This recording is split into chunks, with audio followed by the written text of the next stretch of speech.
Shepard did everything right. More than we could have hoped for. Commander Shepard uncovered the truth. And still, it's not enough. We're at war. No one wants to admit it, but humanity is under attack.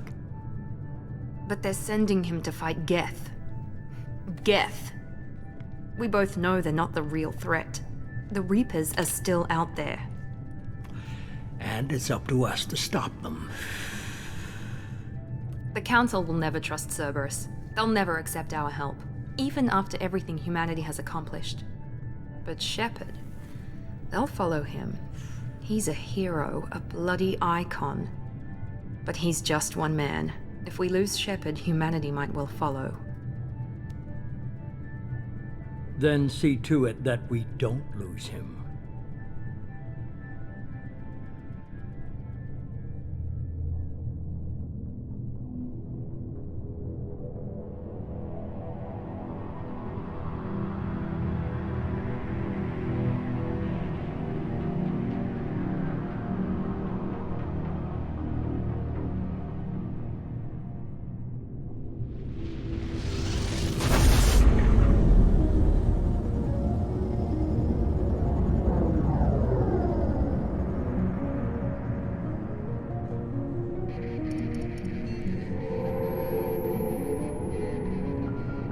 Disengaging FTL drives.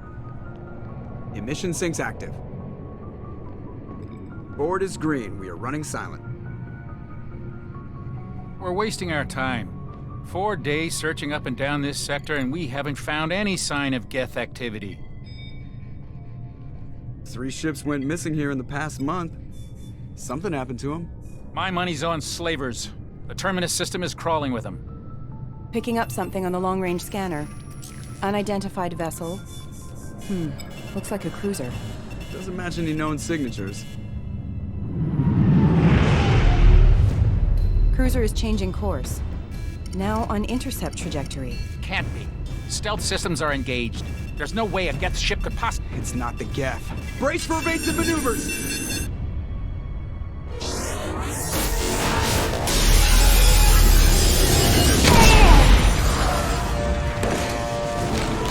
Presley! Kinetic barriers down! Multiple hull breaches! Weapons offline! Somebody get that fire out!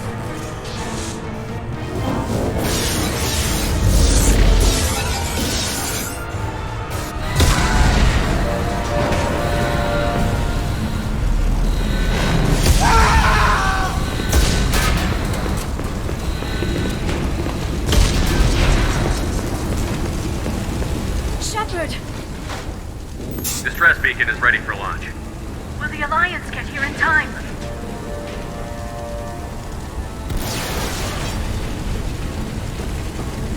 The Alliance won't abandon us. We just need to hold on.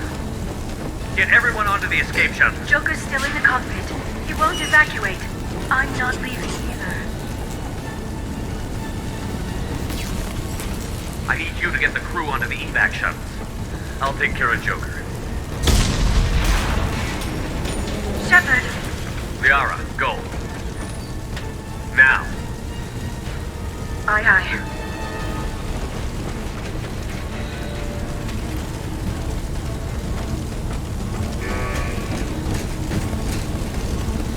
Everybody in!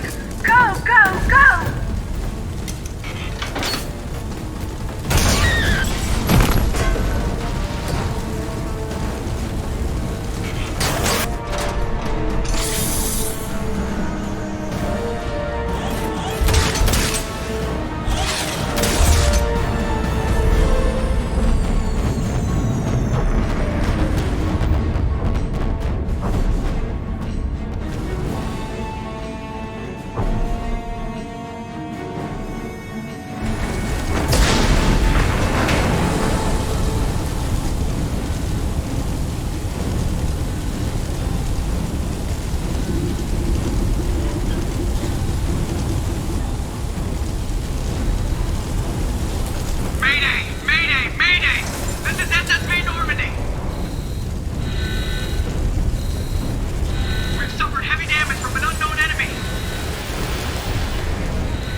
Come on, Joker. We have to get out of here. No, I won't abandon the Normandy! I can still save her! The Normandy's dead. Just like us, we don't get the hell out of here. No, we just have to... Oh no. They're coming around for another attack!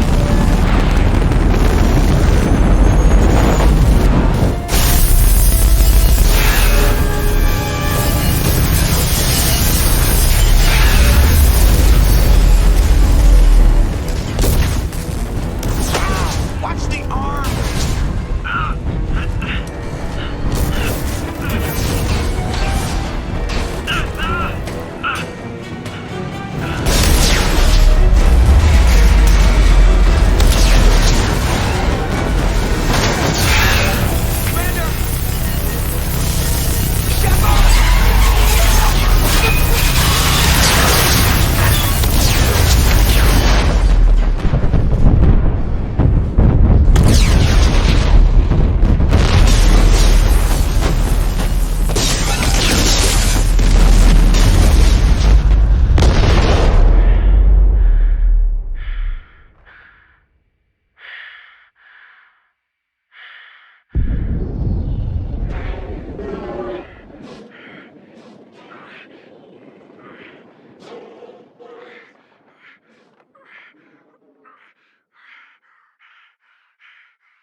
Just another routine mission.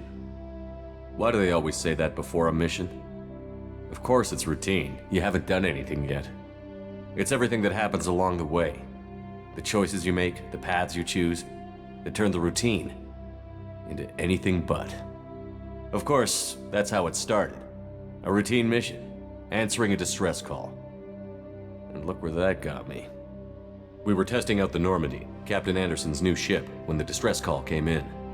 An Alliance patrol on Eden Prime had been attacked. They'd seen something they couldn't explain. And whatever it was massive. I hit the ground with my lieutenant, Caden Olenko. A good kid, loyal, by the book, with a talent for biotics. We came across the lone survivor of the patrol, Gunnery Chief Ashley Williams. A soldier to the core.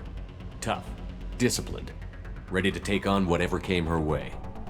Ashley joined up with us and took us to the spot where she lost her squad. That's when we saw it. The ship. Like nothing I'd ever seen. It was massive, scorching the colony and everything around it as it blasted away. We followed the path of destruction to an artifact, a beacon left by a long-dead race called the Protheans. The colony had dug it up, and whoever attacked them had tried to take it. Chief Williams made the mistake of getting too close. It hit her with some type of energy. I grabbed her and threw her out of the way. That's when it hit me. Hard. Every muscle in my body went rigid. I couldn't move, could barely breathe. Everything went black.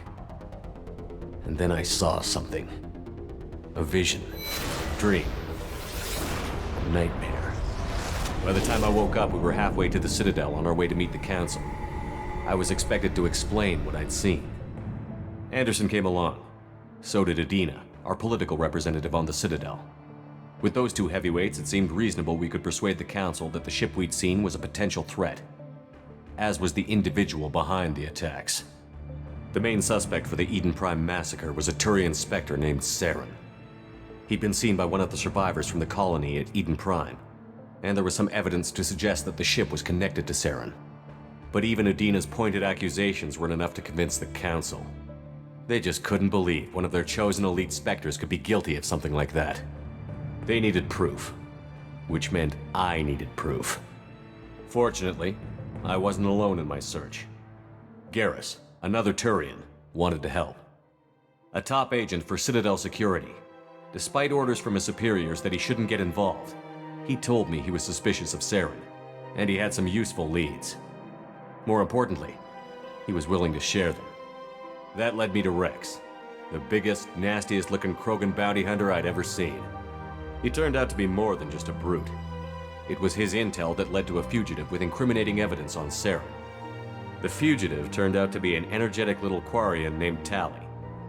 A tech expert with a knack for hacking, she'd procured some information on Saren. Evidence that proved Saren was dirty. Tally's evidence proved that Saren was responsible for the massacre on Eden Prime, and that the immense warship we'd spotted was in fact Saren's flagship. But it went much further. Saren was trying to find a way to bring back a race of sentient machines from dark space. Machines allegedly responsible for cleansing the galaxy of all organic life. These Reapers were blamed for wiping out all life 50,000 years ago, including the Protheans, then disappearing back through the mass relays to dark space, leaving no trace they'd ever been. That explained why Saren was after the beacon, and it made some sense out of my visions. But not much else. We couldn't convince the Council that the Reapers were a threat, but they agreed Saren had to be stopped. They stripped him of his Spectre status and gave me the honor of becoming the first human Spectre. My first task? Bring down Saren. Anderson decided to stay behind, giving up his ship, the Normandy. He told me I would need it more than he would. He also pointed me in a direction. Liara, a Prothean expert, adept in biotics, and maybe most importantly, daughter of Benezia, Saren's top lieutenant. And like most Asari, as beautiful as she is intelligent, and born with a unique ability to meld with other species. Liara was able to help me decipher some of the vision the beacon had given me. Nothing concrete, but it gave me some clues. And a new appreciation for the Asari. Her technique for accessing my vision was unexpected, but not at all unpleasant. Ashley was a little concerned about the connection I shared with Liara. As commander, I knew either relationship had the potential to interfere with the mission. I told Liara about how I felt. Apparently, she'd felt it too. But we agreed we wouldn't let it get in the way of our mission. Finding Saren. Thanks to Liara's help, we had our next lead. Benezia. Saren had taken her to Novaria, where he'd enslaved a dangerous race of insect-like creatures, the Rachni. He ordered Benezia to use the same technique Liara had used on me to extract information from the Rachni Queen. The Queen's drones were everywhere, and they weren't happy. We had to fight through hundreds of them to get to Benezia. By the time we arrived, Saren was gone. With the information. I tried to reason with Benezia, but Saren had indoctrinated her. He had somehow acquired the ability to control people's actions and wills. Benezia wouldn't surrender, and Liara was forced to watch her mother die in her arms. And I was left with an angry, dangerous Rachni Queen to deal with. She claimed her drones would do no harm if I released her. But the Rachni had terrorized the galaxy before. I couldn't do it. I wouldn't doom an entire species for past sins. And the Queen was true to her word. She left and took her army of drones with her. With Saren's top lieutenant dead, he was quickly running out of time and places to hide. I tracked him down at his base on Vermeer, but we soon learned it was more than a base of operations. It was a breeding ground. Saren was breeding an army of Krogan. He'd found a cure for the genophage, a disease inflicted on the Krogan to prevent them from breeding and taking over the galaxy. But the Krogan Saren was breeding were slaves, mindless beasts that obeyed Saren's will. I had to destroy the base, and all its research. Rex disagreed. Violently. Rex wanted the genophage cure for his people. I tried to convince him to help me destroy it, that these Krogan weren't real. But he wouldn't back down. Fortunately, Rex is smarter than he looks. He realized this wasn't the way to help his people, and that Saren was the real threat. When we finally got to the center of the base, I realized just how close Saren was to completing his plan. He was already in communication with the Reapers. Sovereign, Saren's flagship we'd all assumed was just a ship, was a Reaper. It spoke to me, threatened me. I could feel the menace it had for every living thing. It wanted me dead. It wanted us all dead. And I knew it was capable of doing just that. What I couldn't understand was why Saren would help it. But there was no time to think about it. Sovereign knew where we were. We had to destroy the base and get the hell out.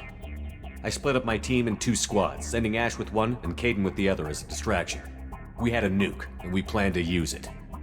Before we could detonate the bomb, Saren showed up. We fought. I stalled him to make time for my team. And in talking to him, I realized the truth. It wasn't Saren who was indoctrinating everyone. It was Sovereign. The Reaper. And Saren was in deeper than all of them. He tried to convince me he was still in control, said he found a way to reduce the Reaper's influence, but he was kidding himself. Or believing the lies Sovereign was telling him. Before I could convince him to stop, he ran, leaving me just seconds to extract my squad mates. I tried, but I wasn't fast enough. I could only save one of them. Ash was a good friend, and a great soldier. But I had to choose, and I chose Caden. That was the last time Saren would slip away from me. I knew then, the next time we met, one of us would die. With my team mostly intact, we chased Saren and his army to Ilos, a long-lost planet that had once belonged to the Protheans. As we prepared for what we knew would be a desperate fight, I spoke to my crew. We were just one ship, against Saren's growing army. I assured them all that despite the odds, we could defeat him. But Liara saw through my words. She knew I was hurting after Ash's death. She could sense my doubts. We both knew this mission could be our last. Until that moment, we'd put our feelings aside for the sake of that mission. But why wait? We gave in to each other, and it was perfect. While it lasted. We arrived on Ilos, close behind Saren. Once on the planet, we discovered a Prothean databank that helped me put the final pieces of my vision together. The Reapers had come 50,000 years ago, and every 50,000 years before that, each time purging the galaxy of life.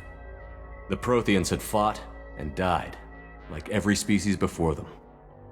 But a few survived long enough to leave a parting gift. The Protheans had discovered that the Citadel was the key to controlling the mass relays. By sabotaging the Citadel, they found a way to close the relays to dark space, slowing the Reaper's return, giving us the time we needed to find a solution to stop the Reapers once and for all. Saren knew this. He was leading his army to take control of the Citadel and re-establish the relays to dark space, bringing the waiting Reapers here to destroy us all. We followed him to the Citadel. It was intact, but heavily damaged. He had caught the Council fleets by surprise, and they were only now regrouping. And with Sovereign as his flagship, there was little hope the fleets could counterattack with enough strength to take back the Citadel. But Saren was done running, and I was done chasing him. As the Alliance and Citadel fleets battled Saren's army outside, I cornered the Turian bastard in the Citadel tower and confronted him. He died believing that the Reapers would save him. As I fought to regain control of the Citadel, the Council's flagship, the Destiny Ascension, fell under attack. Despite Saren's death, Sovereign and Saren's army continued to fight. The Council was aboard the Destiny Ascension, and they were requesting assistance. But I knew in order to help them, I would have to put our Human Alliance fleet in jeopardy. The Council had to be saved. They represented the hearts and minds of the galactic community. Without them, the fleets would be in disarray. Even with the Citadel back in my control, Saren defeated, and the Normandy leading the combined galactic fleet, the battle against Sovereign, a single Reaper, was relentless. It took the combined fleets of humanity and the other races, but in the end, Sovereign fell. But the costs were immense. While humanity's efforts in the war earned us our first seat on the Council, it was a hollow victory. The Reapers were still out there. I knew the fight was far from over, but as the one who'd led the fight against Saren, I was given new responsibilities. The choice of humanity's first counselor was left for me to decide. On the one hand, Udina, the lifetime politician. Ruthless and ambitious, he would easily navigate the political landmines that would soon be put in front of him. The other choice, Captain Anderson, the career soldier. Tough but fair. but a friend, and someone I could trust. Both great leaders in their own right. Anderson didn't want the job, which was a sure sign he'd be perfect for it. No ambition to get in the way. The war was over. The threat had passed. In time, the Council would rebuild itself. The Citadel could be repaired. Even the pain of lost friends would fade. But none of that mattered if the Reapers were still out there. And if they were all as powerful as Sovereign, we had to find a way to stop them. I had to find a way. I gathered my crew, took my ship, and went in search of answers. Officially, the Council would only say I was assigned to cleanup duty, rooting out any remnants of Saren's army. Just another routine mission.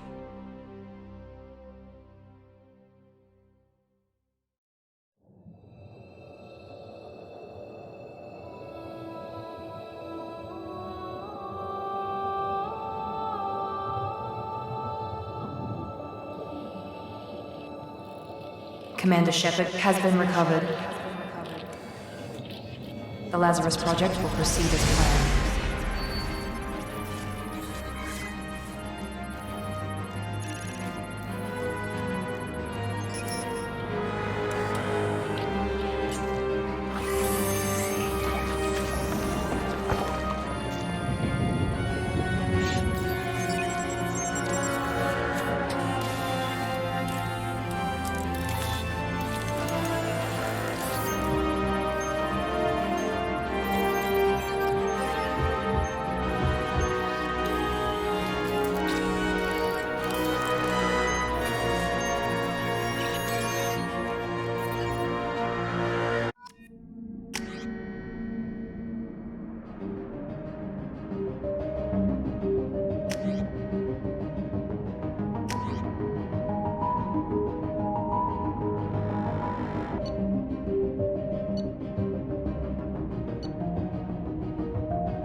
Something's wrong. He's reacting to outside stimuli, showing an awareness of his surroundings. Oh my God, Miranda, I think he's waking up. Damn it, Wilson, he's not ready yet. Give him the sedative. Shepard, don't try to move. Just lie still. Try to stay calm. Heart rate's still climbing. Brain activity is off the charts. Stats pushing into the red zone. It's not working. Another dose. Now. Heart rate dropping. Stats falling back into normal range. That was too close. We almost lost him. I told you your estimates were off. Run the numbers again.